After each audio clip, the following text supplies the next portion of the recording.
Finally Maryam Nawaz Sharif is selected as a chief minister of Punjab. क्या pros and cons हो सकते हैं अगर एक फीमेल, एक औरत लीड करती है फ्रंट से किसी भी प्रोविंस को, किसी भी मुल्क को, किसी भी कंट्री को, किसी भी स्टेट को, कुछ भी कह लें। क्या करना चाहिए? क्या इसके इफ़ेक्ट्स हो सकते हैं? क्या इसके असरात हो सकते हैं आने वाली जनरेशन्स के ऊपर? लोग इससे क्या सीख सकते हैं? लोग इसके बारे में क्या सोचते हैं? कुछ लोगों का कहना है कि ऐसा नहीं होना चाहिए, एक फ़ीमेल को, एक औरत को लीड नहीं करना चाहिए। इस्लाम में इसकी कितनी स्पेस है, कितनी जगह है? एज अ लीडर एक फ़ीमेल को कितना पार्टिसिपेट करना चाहिए, और करना भी चाहिए या नहीं करना चाहिए? इन बहुत से सवालात को मैं कोशिश करूँगा कम वक्त में आप लोगों के सामने रखते हुए इनके आंसर करने की। जितनी मेरी समझ है, जितनी मेरी अकल है, उनके मुताबिक मैं आप लोगों के साथ शेयर करूं, और कोशिश करूंगा कि ये सारे फैक्ट्स एंड फिगर्स को प्रैक्टिकली, एजुकेशनली, प्रॉपर रेफरेंस के साथ आप लोगों के साथ शेयर करूं, ताकि चीज़ों को मज़ीद क्लैरिटी के साथ अंडरस्टैंड करने की कोशिश कर सकें। सो मज़ीद वीडियो को डिले किए स्टार्ट करते हैं।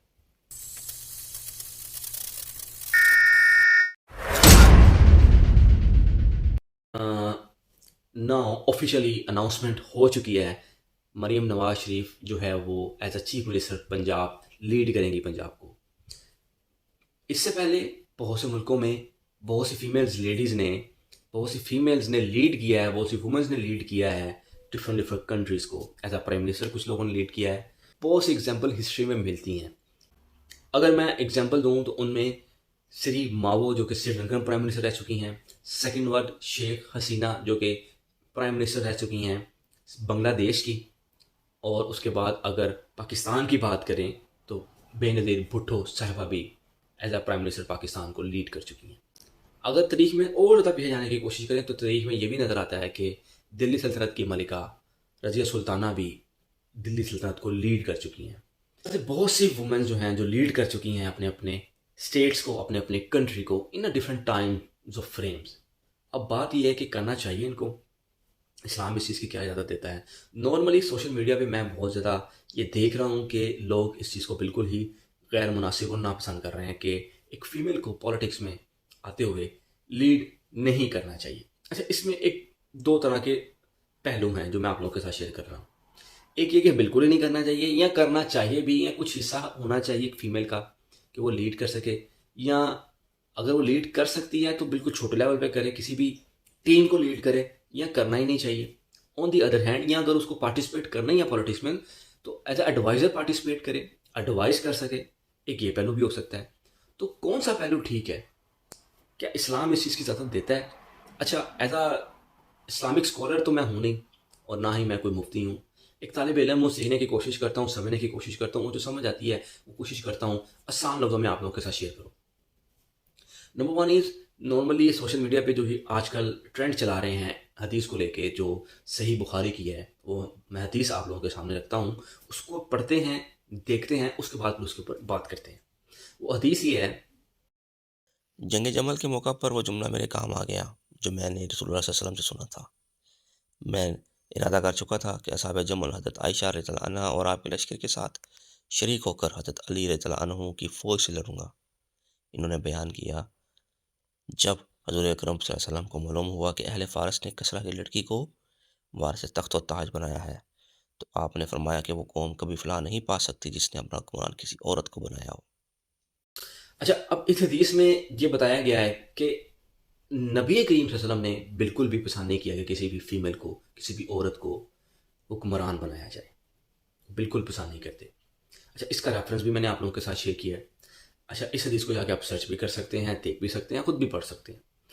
अच्छा, जब इस हदीस को बयान किया गया कि हुक्मरान नबी की ने पसंद नहीं किया, अब उसके पीछे कोई लॉजिक है, कोई रीज़न है। अब वो लॉजिक क्या हो सकती है, वो रीजंस क्या हो सकती हैं?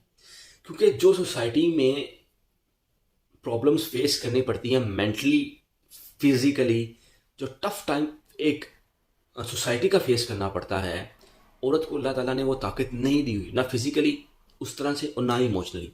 औरत ज़्यादा जज्बाती होती है, ज़्यादा इमोशनली होती है, और फिजिकली उस तरह से स्ट्रांग होती नहीं है। ये एक रियलिटी है।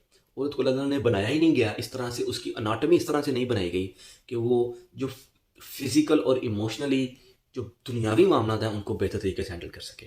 ये एक नेचुरल है, इसको आप कहीं भी स्टडी करें आपको ऐसा ही मिलेगा। औरत की एक एक एक लिमिटेड नेचुरल इमोशनल स्टेबिलिटी होती है, लिमिटेड नेचुरल इमोशनल स्टेबिलिटी होती है, इसके अकॉर्डिंग ही वो रिएक्ट करती है। अच्छा, मर्द को थोड़ा सा सख्त जान बनाया गया है, उसको इसीलिए तो उसको बाहर के कामों के लिए रखा गया और औरत को घर के कामों के लिए रखा गया। इसी वजह से औरत के ऊपर डिफरेंट रिस्पॉन्सिबिलिटीज डाली गई हैं और मर्द के ऊपर ज़रा, अगर फिजिकली भी कोई हार्ड काम उसको करना पड़ता है, फिजिकली भी अगर वो उसको कोई इश्यूज फेस करने पड़ते हैं तो उसमें ये सख्त होती है कि वो फेस कर सके। इसके अकॉर्डिंग तो कुछ ये चीज़ें हैं जो समझ आती हैं कि यार नहीं, ये ज़माने की सख्तियाँ उस तरह से बर्दाश्त नहीं कर सकती एज़ कम्पेयर जिस तरह मर्द कर सकते हैं। ये एक फैक्टर है। अच्छा, अब अगर बात करें जो फीमेल्स लेडीज़ हैं जिन्होंने लीड किया है, हिस्ट्री अगर उठा के देखें, जैसे बेनज़ीर भुट्टो है और बहुत सी एग्जाम्पल मैंने आप लोगों के साथ पहले भी शेयर किए हैं।